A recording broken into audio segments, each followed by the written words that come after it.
आप एयरबस को 500 और बोइंग को जहाज़ों के ऑर्डर दे रहे हैं, जो कि ऑब्वियसली मैं देख रहा था तकरीबन $100 बिलियन का खाता, मतलब this is not something small.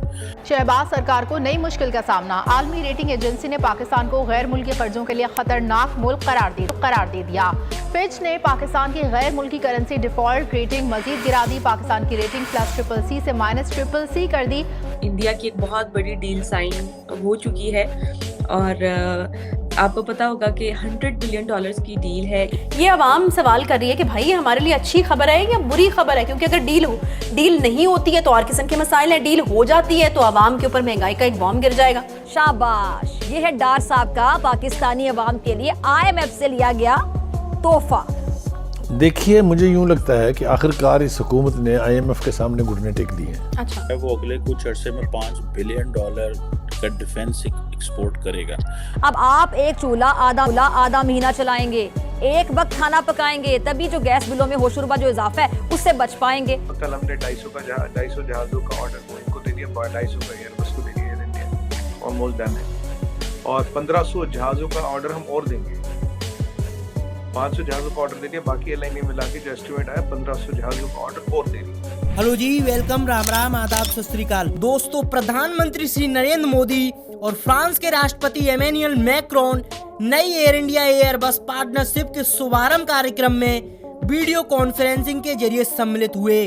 इस दौरान भारत की फ्रांस के साथ एक ऐतिहासिक डील हुई है। इस डील के मुताबिक भारत एयरबस से एयर इंडिया के लिए करीब 250 विमान खरीदेगा। भारत अपने लिए कुल 470 विमान खरीदने जा रहा है। इस कार्यक्रम को संबोधित करते हुए प्रधानमंत्री श्री नरेंद्र मोदी ने कहा कि भारतीय एविएशन सेक्टर को आने वाले 15 सालों में लगभग 2000 से ज्यादा एयरक्राफ्ट की जरूरत पड़ेगी। उन्होंने आगे कहा कि मैं एयर इंडिया एयरबस को इस लैंडमार्क समझौते के लिए बधाई देता हूं। इस कार्यक्रम से जुड़ने के लिए मेरे दोस्त एमेनुअल मैक्रोन को विशेष रूप से धन्यवाद देता हूं। ये महत्वपूर्ण डील भारत और फ्रांस के गहरे संबंधों को दर्शाती है। अब इस चीज को देखकर पाकिस्तान मीडिया सदमे में आ गई है। वो कह रही है कि हमारे पास आटा खरीदने तक का पैसा नहीं है और भारत इतनी तरक्की कैसे कर रहा है। तो चलिए देखते हैं पाक मीडिया का इस पर क्या रिएक्शन है। इंडिया की एक बहुत बड़ी डील साइन हो चुकी है और आपको पता होगा कि $100 बिलियन की डील है। इंडिया की एक कंपनी जो है वो डील करने जा रही है और उसमें जो है 470 एयरक्राफ्ट खरीदे जाएंगे, उसकी डील है। आप क्या कहेंगे? इवन के जो बाइडेन ने भी इस पे एक एक स्टेटमेंट जारी किया और उस पे बड़ा अप्रिशिएट किया इंडिया को। क्या कहना चाहेंगे इस डील के हवाले से और ज़रा हमारे व्यूअर्स को बताइएगा इस पूरे खबर का बैकग्राउंड क्या है। देखिए, ये एक इंडिया की एक कंपनी है एयर इंडिया, जो कि अभी कुछ टाइम पहले तक गवर्नमेंट की हुआ करती थी। गवर्नमेंट ने वो बेच दी टाटा ग्रुप को और टाटा ग्रुप इंडिया के उन कुछ कॉन्ग्लोमरेट्स में से है जो कि लगभग सब कुछ बनाते हैं। जैसे बोलते हैं कि नमक से लेकर के एरोप्लेन तक और जैसे बोलते हैं कि मतलब एमिनेशन यानी कि डिफेंस इंडस्ट्री से लेकर के सॉफ्टवेयर तक सब कुछ बनाता है। बहुत बड़ा ग्रुप है। होटल चलाता है, ताज होटल मुंबई में जिस पर अटैक हुआ था वो भी इन्हीं का है। स्टील, टाटा स्टील बड़ी फेमस है और इन्होंने अभी हाल में मतलब पिछले 20 साल में इन्होंने अपनी ओवरसीज एक्सपेंशन की है। इन्होंने जैगवार को खरीदा है, इन्होंने कोरस स्टील को खरीदा था, इन्होंने टेटली को खरीदा था। टाटा टेटली सबसे बड़ी यूरोप की सबसे बड़ी कंपनीज में से थी। चाय टाटा टी ने खरीदा था। टाटा मोटर्स ने जैगवार को, लैंड रोवर को खरीदा था बाहर से और कोरस एक बहुत बड़ी कंपनी थी स्टील की, उसे खरीदा। और भी बहुत सारे एक्विजिशंस हैं इनके टाटा के। टाटा ने अब एयर इंडिया खरीदने के बाद, पहले से इनके हाथ में एक एयरलाइंस थी, अब इन्होंने एयर इंडिया को खरीदा। ऑफ कोर्स एयर इंडिया थी भी इन्हीं की। इनिशियली जब इंडिया आजाद हुआ था तो हमारी एयरलाइंस प्राइवेट थी और टाटा की ही थी। वो टाटा से गवर्नमेंट ने छीन ली थी या बोलिए कि नेशनलाइज कर ली थी और अब वापस टाटा ने उसको खरीदा। अब टाटा ने $100 बिलियन का एक ऑर्डर दिया है। ये ऑर्डर जाना है बोइंग को एज वेल एज इसको एयरबस को, दोनों को। दो ही तो कंपनी है वर्ल्ड में जो कि पैसेंजर एयरक्राफ्ट बनाती हैं, वो बाकी छोटे पोकर वगैरह तो बहुत सारे बनाते हैं, ये बड़े में दो ही बनाते हैं जनरली। इन दोनों को ऑर्डर दिया है।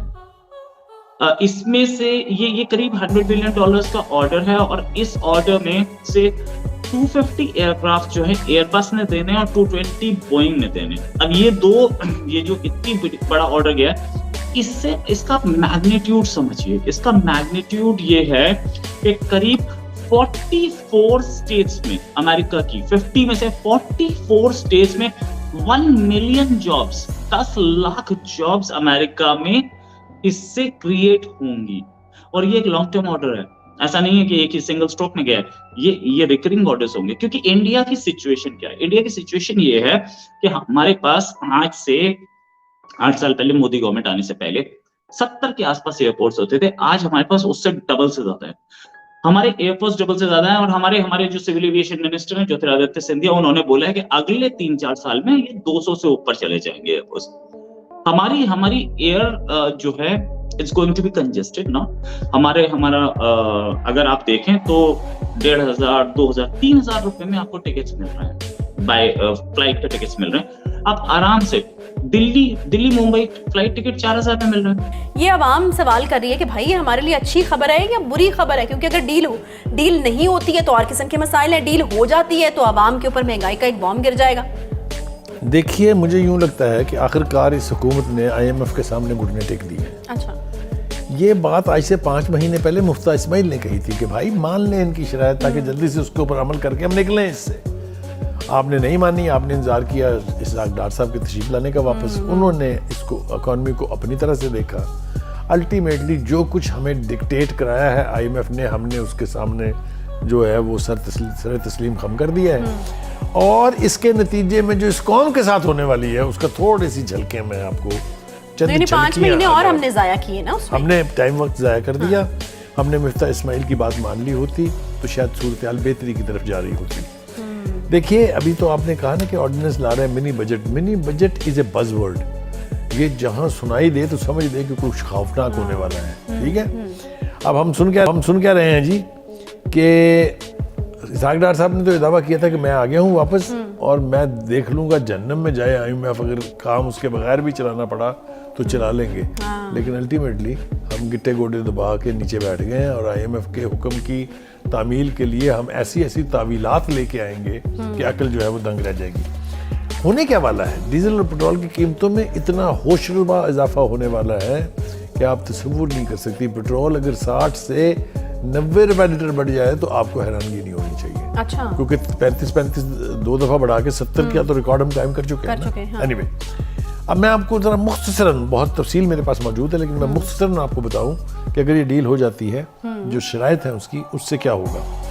वफाकी काबीना ने बिजली की कीमतों में इजाफे और सब्सिडी को खत्म करने का प्लान मंजूर कर लिया है। अगर आपको ये वीडियो पसंद आई हो तो वीडियो को लाइक कर देना, और आपका इस पर क्या कहना है कमेंट सेक्शन में जरूर बताना, और चैनल को भी सब्सक्राइब कर देना। मैं मिलता हूँ आपको एक और नई मजेदार वीडियो में, तब तक के लिए टेक केयर, जय हिंद।